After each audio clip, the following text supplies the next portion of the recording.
आदाब दोस्तों। मेरा नाम कुंवर सुल्तान अली और मैं आपका स्वागत करता हूं अपने YouTube channel decoding of laws में। दोस्तों, आज का जो ये वीडियो है हमारा उन सभी साथियों के लिए है जिन्होंने दिल्ली विश्वविद्यालय विधि संकाय का 2022 का जो है एंट्रेंस टेस्ट हुआ, उसमें अपीयर हुए और कल उनका जो है रिजल्ट आया। तो सबसे पहले तो उन सभी मैं अपने मित्रों को जो है बच्चों को सभी बधाई देना चाहता हूँ जिनको ये एक्सपेक्टेशंस है, लेजिटिमेट एक्सपेक्टेशंस की उनका जो है वो कट ऑफ क्लियर कर लेंगे। तो उन सभी के लिए बधाई जिनको जो है अच्छे अच्छे मार्क्स उन्होंने लिए हैं और पिछली कट ऑफ से उन्होंने, आप सब लोगों ने अपना मैच किया होगा कि कितनी कट ऑफ जो है रिक्वायर्ड है, तो उसके अकॉर्डिंग जिनका भी जो है क्वालिफाई कर रहे हैं उन सबको बहुत बधाई। और दोस्तों लेकिन उन लोगों के लिए भी मैं ये कहना चाहता हूँ जो इस बार जो है कट ऑफ क्लियर नहीं कर पाए।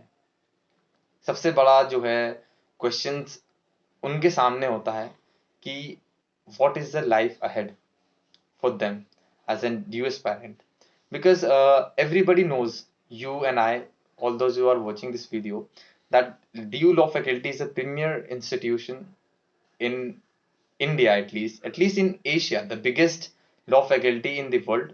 I must say that because no faculty in the world or college composed of so much of faculty and 3,000 of students studying together under one roof. So it is a big faculty and a premier institution because a number of legal luminaries have passed through this premier institution and they are serving at the highest position of law a student could dream of, like Chief Justice of India, the ministers, law ministers in the government, so on and so forth. तो दोस्तों हमारा जो आज का जो बात का जो सेशन है, जो हमारा मौजू है बातचीत का, इस किस्त का, वो उन सभी लोगों के लिए है जिन्होंने ड्यू का अटेम्प्ट किया और वो जो है उन अपनी एक्सपेक्टेशंस के अकॉर्डिंग वो जो है क्लियर नहीं कर पाए कट ऑफ को, या फिर उनका लग रहा है कि वो क्लियर नहीं कर पाएंगे और उनका जो है कंपैरेटिवली कम मार्क्स उनके आ रहे हैं। तो दोस्तों उन सब के लिए तो सबसे पहले तो मैं यही कहूँगा कि आप जो है इसमें मायूस मत होना ज़्यादा, क्योंकि ये एक नॉर्मल चीज़ है, किसी की भी स्टूडेंट के लाइफ में आ सकती है। तो उससे बहुत ज़्यादा हार्ट ब्रेक तो अपना नहीं करना है। चीज़ें बुरी लगती हैं और हमें एक आत्मविश्वास टूट जाता है उससे, लेकिन इसको पॉजिटिव वे में ही लेना है, क्योंकि आगे की चीज़ें हमारे पास जो ऑप्शंस हैं, रास्ते हैं, उनको अफेक्ट नहीं होने देना है। तो दोस्तों सबसे पहले तो मैं उनको यही कहूँगा कि आपको डिसाइड करना है एट दिस मोमेंट कि आप लॉ क्यों करना चाहते हैं या फिर क्यों करना चाहते थे ड्यू से। ये क्वेश्चन आपको एक आगे बढ़ने का एक रास्ता देगा, ठीक है, पॉजिटिव देगा, पॉजिटिव एनर्जी देगा थोड़ी सी, और आपको ये डिसाइड करना चाहिए कि आपको जो है ड्यू से ही आप लॉ क्यों करना चाहते थे, या फिर और बिगर क्वेश्चन ये कि आप लॉ क्यों करना चाहते हैं। तो ये आपको आगे की राह दिखाएगा, राह इसलिए कि क्या मुझे नेक्स्ट अटेम्प्ट देना चाहिए ड्यू के लिए या नहीं। दोस्तों अगर आपका ये फर्स्ट अटेम्प्ट था और आपके पास टाइम है, तो I must suggest you that कि you must go for a second attempt because due is worth second attempt if you fail in the first attempt और you could not succeed in to it. Because मेरे जानने वाले हैं, एक मेरा मेरा बहुत अच्छा दोस्त है, मेरे साथ उसने तैयारी की लास्ट ईयर और वो एक नंबर से रह गया उसका एडमिशन। तो लास्ट कट ऑफ 231 थी, 232 थी जनरल की, उसकी 231 थे। मेरे साथ ही उसने तैयारी की, मेरा एडमिशन लॉ फैकल्टी में हो गया, उसका नहीं हो पाया था एक मार्क्स की वजह से। इस बार उसका रैंक होल्डर्स में है, 280 इसका स्कोर है। तो दोस्तों मज़ा तो उतना ही आता है चाहे आप पहली बार आए या दूसरी बार आए। लॉ फैकल्टी का मज़ा अपना होता है, उसकी जो एम्बियंस है, उसका जो इन्वायरमेंट है, जो आप चीज़ें यहाँ पे सीख सकते हैं, जो अपॉर्चुनिटी यहाँ पे मिलती है, जो करिकुलर एक्टिविटीज़ यहाँ पे होती हैं, उसका कोई मैच नहीं है। तो अगर आपका पहला अटेम्प्ट था ये, तो सेकंड अटेम्प्ट का तो ड्यू वर्थ है। बहुत बच्चे इसकी तैयारी करते हैं, बहुत लोग चाहते हैं एडमिशन होना, किसी को मिलता है किसी को नहीं मिलता। एक और मेरी एक फ्रेंड है बल्कि, उनके इस बार हो गया। लास्ट ईयर उन्होंने तैयारी की लेकिन वो दे नहीं पाई क्योंकि उनका एग्जाम पड़ गया था कुछ इस डेट पर, तो उन्होंने छोड़ना पड़ा ड्यू का एंट्रेंस। और इसी तरह बहुत बच्चे हैं जो अगली बार जो है अटेम्प्ट देते हैं, सेकंड अटेम्प्ट उसको करते हैं और इस बार जो है अच्छे नंबर से निकालते हैं। तो दोनों का उनका हो गया। और भी एक दो दोस्त मेरे और जानने वाले हैं जो पिछली बार 5-5, 6-6, 8-10 नंबर से रह गए थे, उन सबका जो है सेकंड अटेम्प्ट में जो है निकला है। तो मैं कहूंगा आपसे, आई विल सजेस्ट यू कि आप जो है सेकंड अटेम्प्ट के लिए बिल्कुल जा सकते हैं। लेकिन बिगर क्वेश्चन आता है उन लोगों के लिए जो सेकंड अटेम्प्ट नहीं दे सकते या नहीं देना चाहते या उनकी मजबूरी है कि वो नहीं कर सकते। What they should do. दोस्तों, आपके लिए भी एक वही क्वेश्चन है कि why do you want to pursue law. क्योंकि अगर if you are preparing for any other examination, like for example you want to become a CS, commerce students होते हैं काफी, वो सीएस की तैयारी कर रहे होते हैं हमारी फैकल्टी में। Some are preparing for army, navy, air force, some are preparing UPSC. तो अगर आपका इस बार एडमिशन नहीं हुआ और आप यूपीएससी वगैरह की तैयारी कर रहे हैं, तो सेकेंड अटेम्प्ट जो है आप दें या ना दें उससे कोई खास फर्क पड़ता नहीं है, ठीक है ना, क्योंकि आपको ग्रेजुएशन चाहिए, ये उनका एक साइड बैकअप प्लान होता है। तो फिर वो लॉ चाहे जहां से भी कर लें, वो तो सिर्फ लॉ इसलिए करते हैं ड्यू से कि उनका जो है सस्ते में ड्यू हो जाता है, लॉ हो जाता है, ठीक है। इसलिए वो लॉ कर लेते हैं ज्यादातर, मोस्टली। कुछ बच्चे सेकंड ऑप्शन इसे लेके चलते हैं तो मेहनत करते हैं।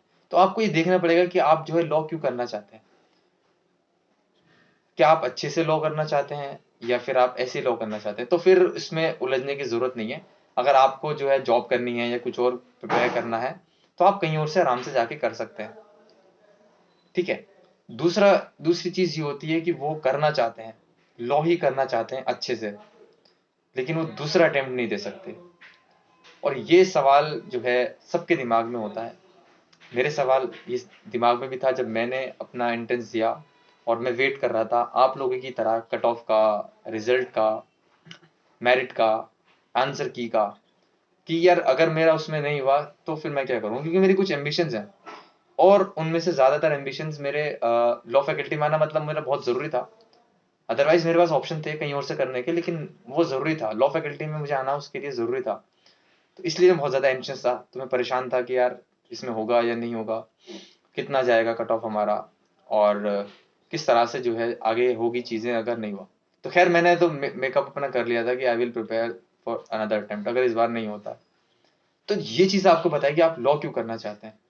अब अगर आप ऐसे ही करना चाह रहे हैं लॉ तो फिर कोई फायदा नहीं है, आप अपना कहीं से भी कीजिए, कोई कुछ भी ग्रेजुएशन कर लीजिए, कोई फर्क नहीं पड़ता। लेकिन कुछ बच्चे हैं, किसी के पास उतना टाइम नहीं है लेकिन वो लॉ करना चाहते हैं इसी साल। अब वो क्या करें, कहाँ से करें। तो दोस्तों देखिए, एक चीज तो हमेशा आपने ध्यान में रख लीजिए, आप घर वालों से सबसे पहले बात कीजिए इस बारे में, क्या वो इतना टाइम निकाल सकते हैं एक बारी के अटेम्प्ट के लिए या नहीं। क्योंकि देखो दोस्तों, ड्यू जो है ना, एक बात आपको माननी पड़ेगी, जो इन्वायरमेंट, ठीक है, जो करिकुलर स्टडी का केस बेस्ड स्टडी मटेरियल जो होता है, और जो बच्चे आपको यहाँ मिलेंगे ना लॉ फैकल्टी में, वो आपको कहीं नहीं मिलेंगे, किसी भी लॉ कॉलेज में नहीं मिलेंगे, ठीक है ना। एनएलयूज वगैरह में जाते हैं, वो अच्छे होते हैं, उनका भी अच्छा होता है, लेकिन उनको अफोर्ड नहीं कर पाते ना सब लोग। और उनका एक रिसर्च तरीके, उनकी अप्रोच अलग होती है स्टूडेंट्स को लेके। यहाँ पे लॉ और जुडिशरी ज्यादा प्रिपेयर करते हैं, वहाँ पे रिसर्च और कॉर्पोरेट वगैरह ज्यादा प्रिपेयर कर रहे हैं, तो बिल्कुल एनवायरमेंट अलग हो जाता है।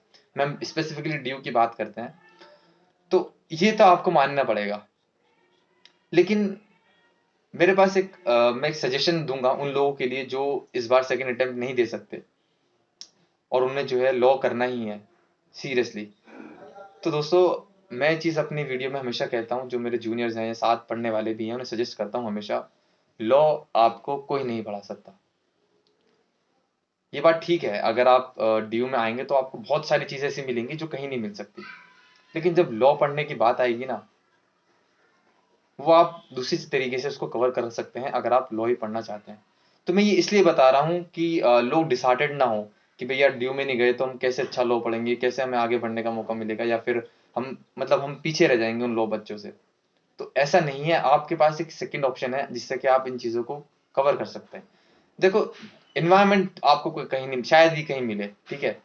इतने कॉम्पिटेंट बच्चे आपको जो है शायद ना मिले एक जगह पर, जितने आपको लॉ फैकल्टी मिल जाएंगे, ठीक है। लेकिन आप पढ़ाई को कैसे करें वो मैं बताता हूँ दोस्तों। जैसे मैं हमेशा कहता हूँ कि लॉ आपको कोई नहीं पढ़ा सकता,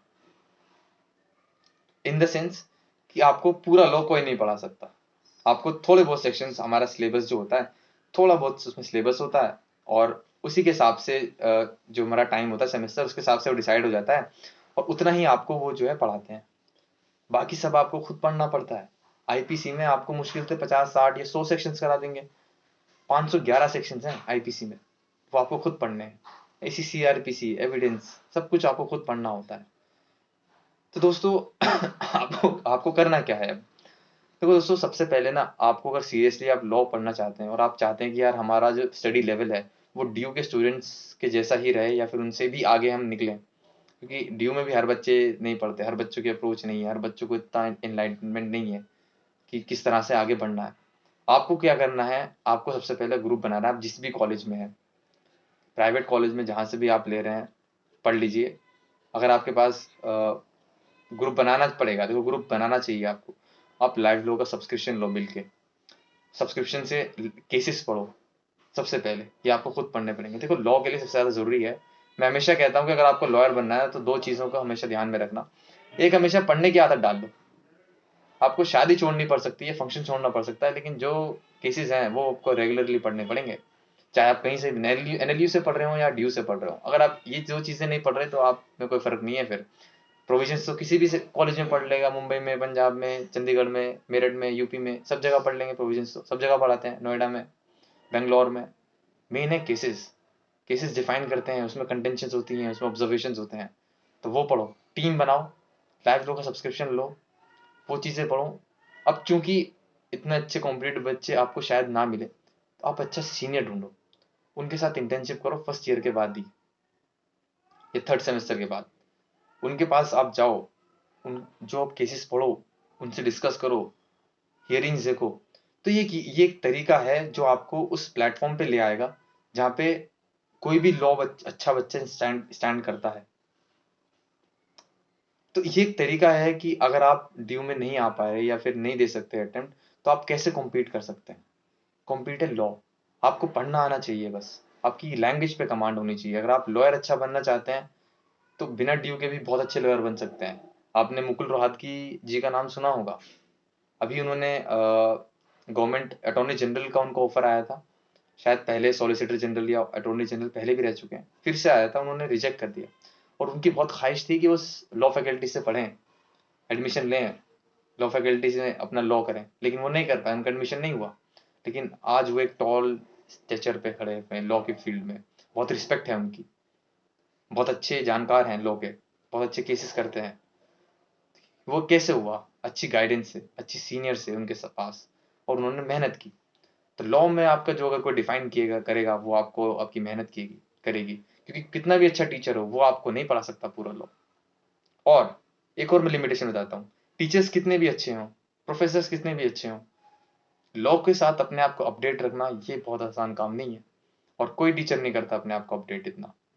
रोजाना 25 हाई कोर्ट के केसेस आते हैं रोजाना, और सुप्रीम कोर्ट की भी रूलिंग्स आती हैं रोजाना, कोई टीचर नहीं पढ़ता। तो अपडेट तो आपको सिर्फ लॉयर ही रखते हैं, या फिर खुद पढ़ना पड़ेगा आपको। तो अच्छे लॉयर्स अपने आप को अपडेट रखते हैं। तो एक आप सीनियर ढूंढिए, अपनी एक टीम बनाइए, और केस मटेरियल क्या, डीयू की वेबसाइट पे जाइए, केस मटेरियल उठाइए और प्रोविजंस पढ़ो, केस मटेरियल पढ़ो। ये आदत डालो केस पढ़ने की, स्टडी मटेरियल आप ड्यू का ले सकते हैं, खुद पढ़ो। वो ठीक है, आपको वो एम्बियंस नहीं मिलेगा, वो कॉम्पिटिटिव एज बच्चे नहीं मिलेंगे इतने जितने यहाँ पर ड्यू फैकल्टी में मिल जाएंगे, लेकिन ये एक तरीका है जिससे कि आप अपने आप को कॉम्पिटेंसी मेंटेन करके रख सकते हैं। इनफैक्ट ज़्यादा भी जा सकते हैं अगर आपकी निरंतर प्रयास आपके करते रहे। दोस्तों, ये एक तरीका था जो मुझे लगा कि ये ज़रूरी है शेयर करना, और मुझे लगा कि ये शेयर करना चाहिए। बाकी आप लोगों से मैं कहूँगा कि जो भी तैयारी करना चाहता है या कर सकते हैं, वो ज़रूर करिए। लॉ फैकल्टी की बहुत ही अच्छा इंस्टीट्यूशन है, प्रीमियर इंस्टीट्यूशन है, और बहुत कुछ आपको यहाँ जानने को मिलेगा, नए नए लोग मिलेंगे, दिल्ली में अपॉर्चुनिटीज़ हैं। तो ये सब एज है जो ड्यू के अलावा आपको कहीं नहीं मिल सकती। बट ठीक है, अगर नहीं होता तो तरीके और भी हैं, रास्ते बंद नहीं होते, मंजिल की तरफ बहुत तरीके से जाया जा सकता है। तो मैं आशा करता हूँ कि आपको ये इन्फॉर्मेटिव वीडियो काफ़ी पसंद आएगी, और प्लीज़ इसको आप ज़्यादा से ज़्यादा शेयर कीजिए। और आपको अगर कोई भी डाउट है, कुछ भी गाइडेंस चाहिए, किसी भी लॉ एंट्रेंस के अकॉर्डिंग रिगार्डिंग, या फिर कॉलेज के रिगार्डिंग, या फिर आप लॉ में आप कोई एडवाइस चाहते हैं, प्रिलिमिनरी एडवाइस जो स्टार्टिंग की एडवाइस होती है, वो भी हम कर सकते हैं। आप हमें इंस्टाग्राम पर कुंवर सुल्तान अली या सुल्तान मिर्ज़ा पर आप टाइप करके फॉलो कर सकते हैं, या फिर कमेंट में भी आप हमें टेक्स्ट कर सकते हैं। आप प्लीज़ हमारे चैनल को सब्सक्राइब कीजिए इसी तरह अपडेट्स और मोटिवेशनल वीडियोस के लिए, और आप ज़्यादा से ज़्यादा इसको शेयर कीजिए। धन्यवाद।